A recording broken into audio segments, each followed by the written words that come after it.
नमस्कार विद्यार्थी मित्रांनो, जोशना पवार या यूट्यूब चॅनलमध्ये आपल्या सर्वांचे मनापासून स्वागत आहे।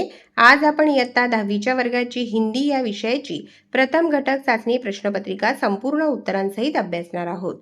तुम्हाला जर 10वीच्या वर्गाच्या इतर विषयांच्या प्रश्नपत्रिका अभ्यासायच्या असतील तर आपल्या डिस्क्रिप्शन बॉक्समध्ये इयत्ता 10वी प्रश्नपत्रिका प्लेलिस्ट देण्यात आली आहे। ती प्लेलिस्ट पहा आणि इतर विषयांच्या प्रश्नपत्रिकेचा देखील सराव करा।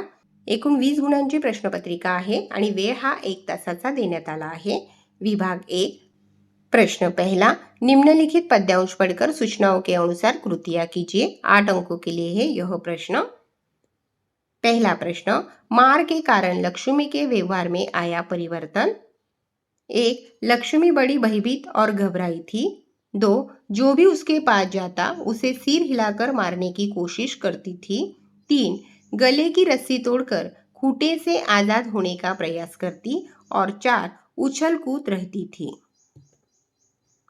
प्रश्न क्रमांक 2, करमत अली की गाय का वर्णन। नाम लक्ष्मी, नस्ल जर्सी, उम्र अधेड़ उम्र, स्थिति बूढ़ी हो जाने के कारण अब दूध देना बंद कर दिया था।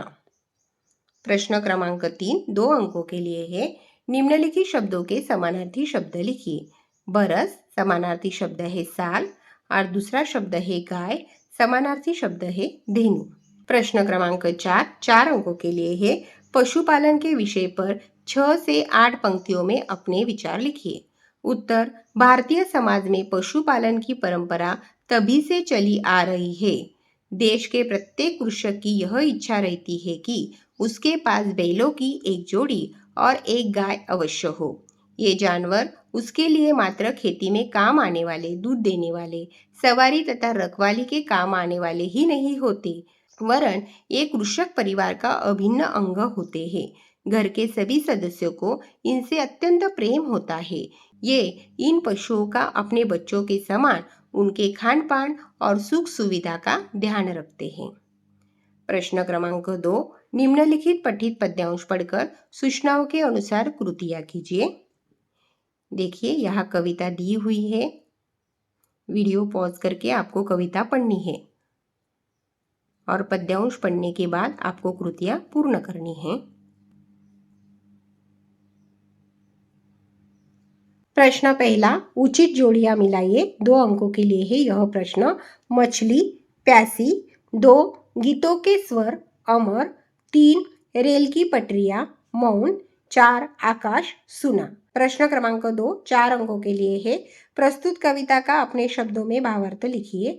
उत्तर, प्रस्तुत कविता में कुल मिलाकर 13 हाइकू कविताएं हैं। ये सारी हाइकू कविताएं कवि के मन की पीड़ा एवं उदास मनस्थिति को दर्शाने का कार्य करती है। कवि को अपने विषण्ण मन के खिले हुए फल से भी प्रेरणा मिलती है, तो कभी आंसू बहाने के बाद कवि का मन शांत हो जाता है। कवि के मन की पीड़ा कभी कभी इतनी तीव्र हो जाती है कि वह बादल का रूप धारण करके बरसने लगती है। प्रश्न क्रमांक 3, पाठ में प्रयुक्त सर्वनाम ढूंढकर उनका स्वतंत्र वाक्यों में प्रयोग कीजिए। 2 अंकों के लिए है यह प्रश्न। 1, मैं खेलने जाऊंगा। 2, वह बंदर है। 3, वे पढ़ रहे हैं और 4, यह मेरी पुस्तक है।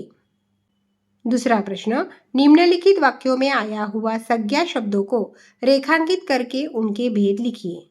2 अंकों के लिए है यह प्रश्न। 1, सोनाबाई अपने 4 बच्चों के साथ आई। सोनाबाई व्यक्तिवाचक संज्ञा, बच्चों जातिवाचक संज्ञा। दूसरा वाक्य, गाय बहुत दूध देती है। गाय जातिवाचक संज्ञा और दूध द्रव्यवाचक संज्ञा।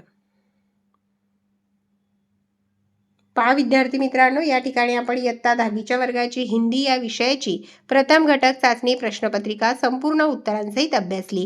व्हिडिओ आवडल्यास व्हिडिओला लाईक करा आणि चॅनलला सबस्क्राईब करून ठेवा, जेणेकरून या पुढचे जे नवनवीन शैक्षणिक व्हिडिओ मी यूट्यूबवर टाकेन त्याची नोटिफिकेशन अगोदर तुमच्यापर्यंत पोहोचेल।